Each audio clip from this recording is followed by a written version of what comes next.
恋しくなるような、本当に別れたね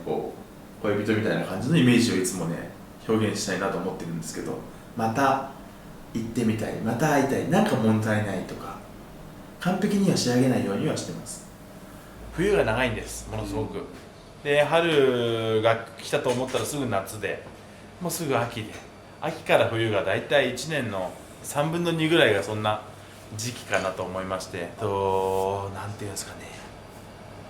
これウォッカなんですけど、スピリタスみたいなのにつけて、もしくはビネガーみたいな酢を使って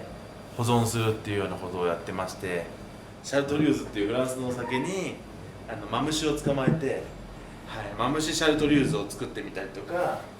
松の新芽の部分ですね、新芽の部分とか枝の部分を取ってですね、香りとその食材を保たせるためにつけてあったりとか、蜂なんですけど、ニホンミツバチをやってる巣箱に秋口になるとスズメバチがいっぱい飛んできてですね、捕食をするので捕まえて、焼酎につけて、料理に使ったりとか、ちょっと飲んでみたりとか、自然循環っていうところを考えた時に、その一番大事なものはやっぱ私虫だなと思ってて、作物を育てる上でどうしても虫の被害も出るけれども、逆にその虫の利点っていうのもすごく考えてまして、その虫にやられない野菜を作ろうっていうのをすごく考えてまして、で農薬もするわけでもないですし、肥料は基本的にお店で出た生ゴミだったり自宅で出た生ゴミをコンポストに入れて堆肥を作って、あとジビエのその内臓だったりとかを土に入れながら作っていくんですけれども、それだけではいいお野菜ができなくて、じゃあ受粉をする上で何が必要かっていうことで、家の周りでニホンミツバチを育ったりしてるんですけども、やっぱり彼らがいるとですね、作物がものすごく美味しくなりますし、育ち方が全然違うんですね。5万匹ぐらい飼ってると思うんですけど、本当に地域のおじいさんたちが作っている、シソだったりとか、本当に生き生きしてきたっていうのもありますし、逆にうちの蜂がですね、シソの葉っぱを集めてきて、ちょっとシソの風味がする蜂蜜ができたりとか、もう蜂の料理人っていうものがいて、その子たちが作ったものが、毎回毎回新しいヴィンテージで出てくるっていう考えなので、今年は雨が多かったんだな、だから花粉が少なくて蜜が少ないんだなとか、ちょっと寒さが長かったからちょっと蜂の群が元気がないんだなとか、そこを見ながら自然と向き合うっていうことを今すごく大事にして日々生活をしているっていうところですかね。畑なんですけど、まだね冬、河口湖は冬なのでまだ春めいては来てないんですけれども、14、15種類のお野菜だったりとかハーブを育ててまして、この地域マイナス10度とかマイナス15度ぐらいまで最低落ちますので、私がここで実験をしてまして、何が耐えうるか。ローリエはこの地域では育たないと言われてるんですが、冬を越せるように周りに布を巻いて管理したりとか、この地域に順応していくようなローリエを育てたりします。その横にあるタラの芽に関しては1本しか入ってないんで、ここでタラの芽を収穫というよりは、タラの芽が、咲き始めた、成長し始めたら山も成長し始めてるんだなっていう合図を待ってるような形になりますね。はい、これはですね、一度鹿肉のコロッケなんですけれども、鹿の筋だったりとか腕の部分ですね、筋の多いところを赤ワインとフォンドボーで煮込みまして、細かくほぐしてですね、じゃがいもと玉ねぎ、マスタードで味付けをしております。で周りには春菊だったりとか、パセリを使ってパン粉を作って、富士山麓の苔玉をイメージしたような、コロッケに仕上げております。私が山に入るところがですね、この富士山麓の樹海の中だったりするんです。なので猟奇前にですね、供養祭っていうものに参加したりだったりとか、あと樹海の中をイメージしてお皿に表現してるんですけれども、樹海っていうのは溶岩が噴火してですね、そこに木が生えて、その上に苔を蒸しているというような、もう手のひらのお皿に乗っているのは私たちの手からいろんなものが生まれていくだったりとか、私たちの仕事っていうところを表現してまして、そこに先ほど取ってきた白樺の樹液を最初に口の中にスッと入れていただくことによって、命というか自然からいただくっていうところをこの一皿に表現している。まず白樺を入れていただいて、体を浄化させて1回、どうしても樹海っていうイメージがマイナスイメージが強すぎますので、そのマイナスのイメージをプラスに変えたいというか、少し身近に感じてもらうというか、実は樹海ってものすごく苔がきれいに自然豊かな場所なんですけれども、骨が気持ち悪いとかではなくて、なんか骨を触りながら食べていただくっていうことがすごく大事なのかな。私たちも命をいただく上でお客様にそういうことを話しながらリアルを全て見てもらうというか。ここはまだ春が少しずつ始まってるんですけど、私が白樺の樹液山椒を取る場所ですね。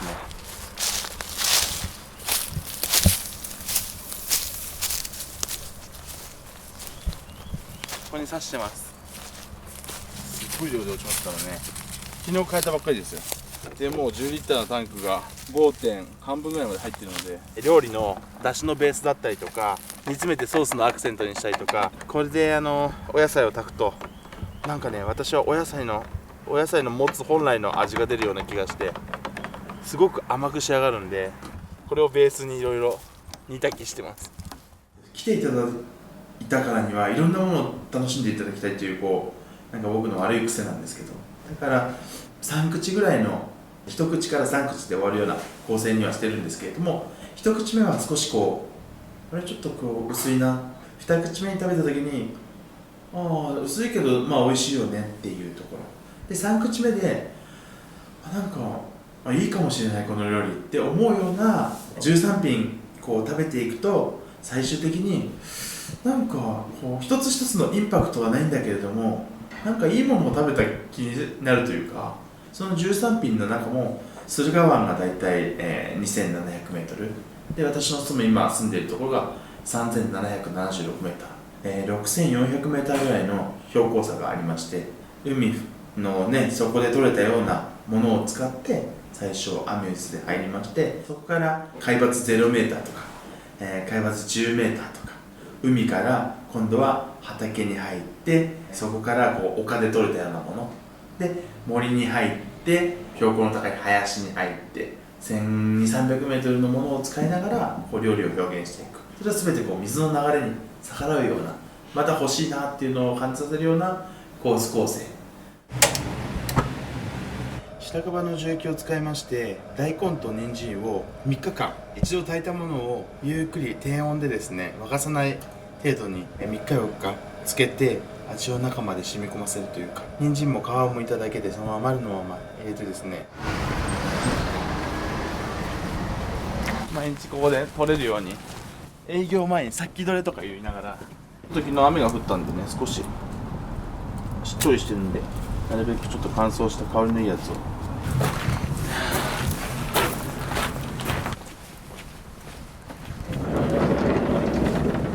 取れたての椎茸っていうのがすごくポイントで、やっぱ取れたての良さの香りが出てくるので、シンプルなんだけど実は食べてみると驚くほど旨味成分が出ているというような、ちょっとギャップのあるスープなんですね。スープというかポトフに仕上がっております。少しこの山のポトフに合わせるようにですね、鹿のソーセージをよーく練り上げて、エマルジョンでふわっとした、ソーセージに仕上げています。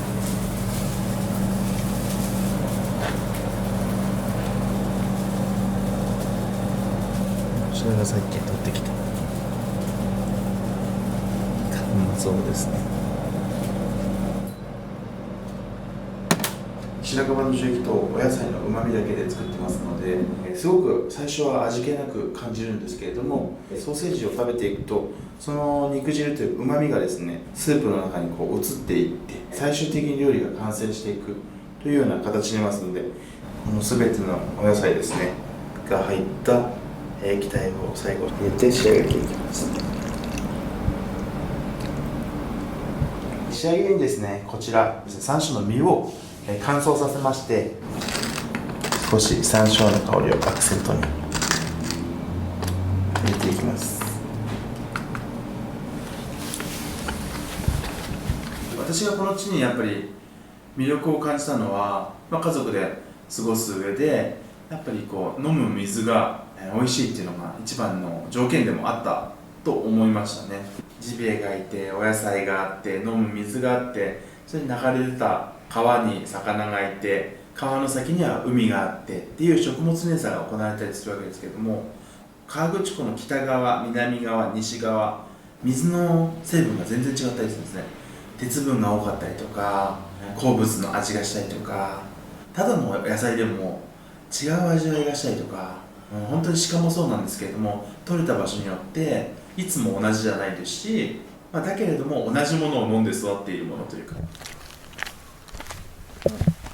もう毎日毎日歩くんで、どれが新しいのかっていうのがすごく分かって、雨の降る前に歩いてて、雨で打たれて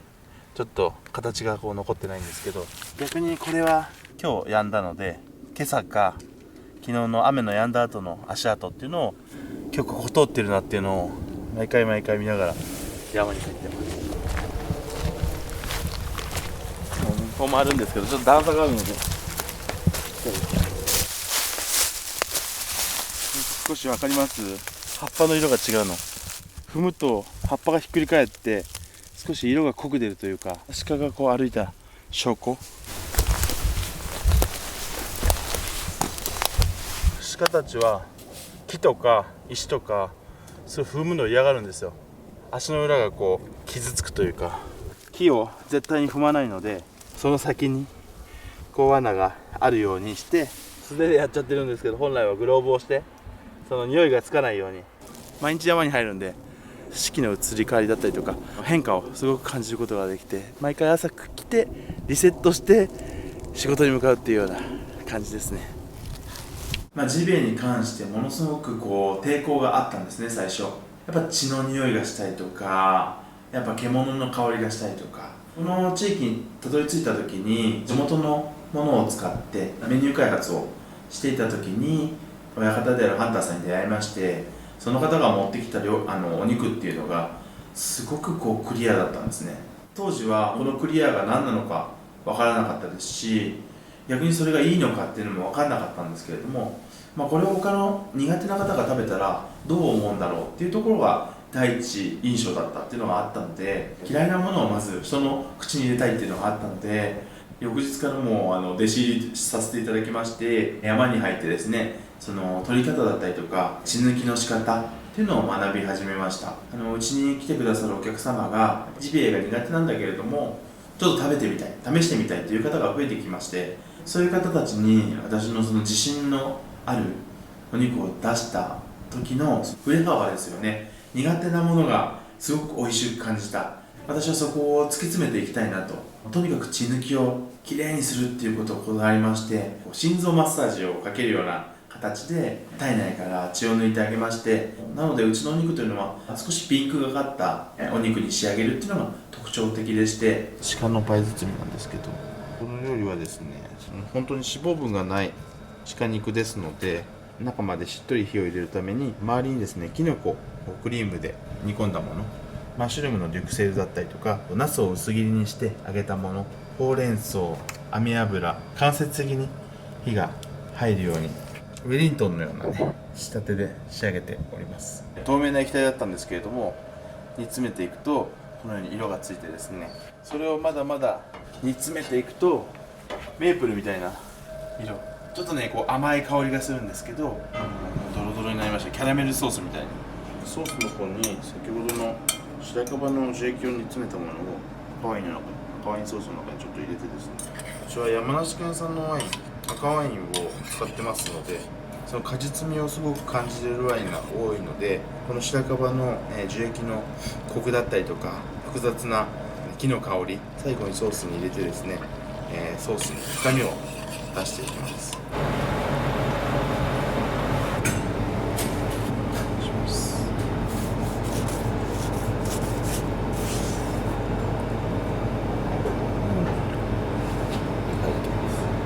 富士山麓の湧き水で育ったクレソンですね。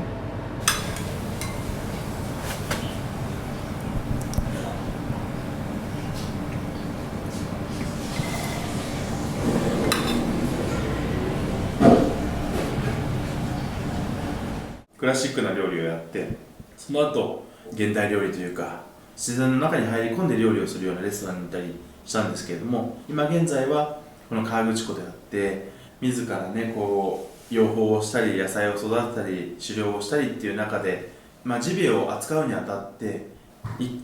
頭一頭に向き合ってやっぱ処理をしていくとなかなかその 100% に仕上げられるお肉っていうのが少なくてですね、人数を制限してお客様のためだけにこう鹿を取っていってそれを処置をして出すっていうことを今ものすごく大切に感じているというか、3歳のメスが美味しいんだとかいろいろあったと思うんですけれども、どんな個体でもいい処置をしてあげれば美味しく仕上がるし、料理人の技術でちょっと赤みが強ければソースをこういう風に仕上げてあげた方がいいとか、どういう調理法をしてあげるのが一番いいのかっていうのを常に考えながら料理をしていますね、自分の中で、実際にここはフキノトウと肝臓を今日取りたいなと思ってますので、鹿たちも取るのでだいぶもう成長してますけどね。昨日おとといがちょっとあったかかったので雨も降ったし、小さいつぼみのところは天ぷらとかにすれば美味しいと思うんですけど、でもこれもかなり香りがあるので、こういうのはその香り漬けに使ったりとか、なるべく無駄にしないように全ていただいていきます。ここはちょっと寒いんですよ、河口湖でも。なので成長が遅いんですね。ここゆっくりゆっくり育つんで、なんか味わいが濃いような気がしまして、これが肝臓ですね。もうちょっとね、こうニラみたいな甘みがあって、例えばこういうフキノトウとかは成長しすぎちゃうんで早めに取って、加工して置いといたりするんで取っちゃうんですけど、こういう肝臓だったりとかいろんな山菜に関してはもう毎日来るので、あえて取らずに必要な分だけ、野山のその山椒とかもそうなんですけど、取っちゃうと翌年生えてこなかったりするんですね。全部取らずに少しだけ枝をいただいて、また風通しを良くしてその木を守りながら次の世代というか僕ら仲間たちにつないでいくみたいなことをして、山に入ってます。全部はなので取らないですし、毎年毎年こう山を変えます。今年はこの山、来年はこの山っていうのをぐるぐる回りながら、なので入った時に全部印をつけて、自分の山みたいなして管理をしてます。先ほど取ってきたですね、フキノトウを軽く土を払って周りをちょっと掃除したものがあります。フキノトウのアイスを作っていきます。本当に沸いた牛乳にですね 10% ほど入れてですね、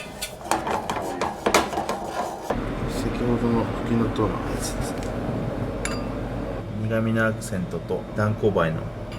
ウォッカ漬けをちょっとキリッとしたアクセント、フキノトウの取れたてのね花の部分ですね、これで苦味油脂分をちょっとすっきりとさせるために少し添えております。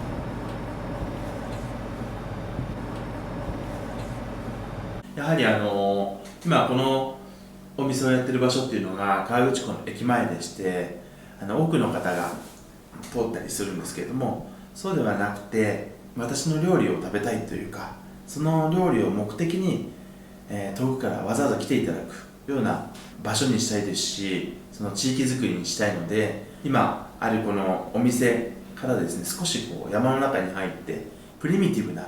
ものを作り上げたいなと思ってるんですね。五感で楽しむようなものをすごく作りたいので、音のないようなね森の中でレストランがやりたいなっていうのが最終的な私の目標でもあります。やっぱジビエを山でやっていくとですね、森の被害、森林被害っていうのがすごくありまして、その鹿の食害で倒木してしまった木っていうのをそのまま置いておくと、やはりそれが腐って、隠れ家として動物が住み着いてしまうので、そういう倒木を薪として使ったりとか、その森を管理しながら料理をしていきたいんですね。この樹海って呼ばれてるぐらい木の海なので、いろいろさまざまな木があるので、燻製チップっていうよりは松ぼっくりを拾ってきて松ぼっくりで燻製をかけたりとか、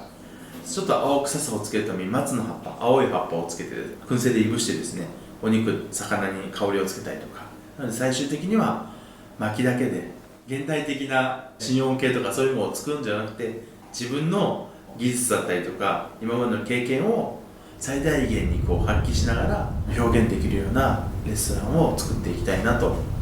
ております。